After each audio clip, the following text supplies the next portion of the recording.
Alors cette vidéo a pour objectif de vous présenter comment effectuer votre première simulation en mode graphique. Alors dans un premier temps, si je veux déplacer mon élément de simulation sur ma page graphique, je peux avoir accès ici à déplacement de la feuille en haut à gauche pour pouvoir avoir l'espace et placer mon graphe. Alors tout simplement, je vais aller sélectionner dans le menu graph mode le graphe analogue. Pour le placer, je clique une première fois ici et je place mon graphe en cliquant une seconde fois. Je veux faire des mesures de VE et VS. Ah, je vois qu'il me manque la sonde, donc je vais la rajouter. On vous rappelle tout à l'heure que vous avez placé la sonde, vous l'avez renommée VS. Ici, tout simplement, je prends mon élément générateur, je le fais glisser dans le graphe pour pouvoir effectuer les mesures. Et enfin, je prends ma sonde VS et je viens la mettre dans mon graphe. Pour pouvoir éditer la simulation, tout simplement, je pointe la souris sur le graphe et j'appuie sur la barre d'espace. Et je vois que ma simulation est faite. Alors vous avez une petite configuration à faire au niveau de VE.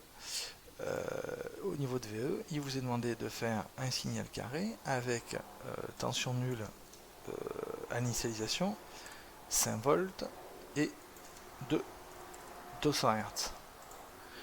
Donc je fais la config, je clique sur OK. Une fois que j'ai fait la config, je peux éditer une nouvelle simulation. Je pointe toujours sur mon élément graphique et j'appuie sur la barre d'espace. Mais je vois que là j'ai un petit problème.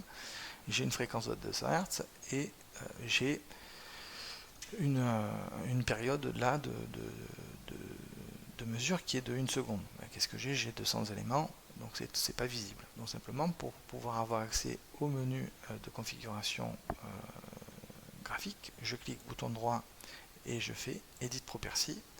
Je vois que Start Time est à 0 et je vois que End Time est à 1 seconde. Si je veux 100 millisecondes, je tape 100 et un petit M.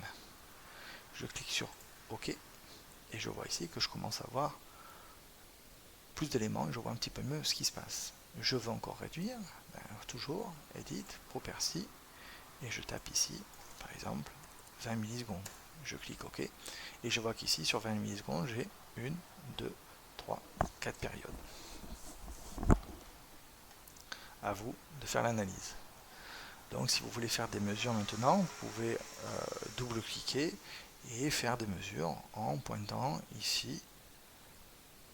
Vous avez le temps qui apparaît en bas et la tension qui apparaît en bas à droite alors que le temps apparaît en bas à gauche.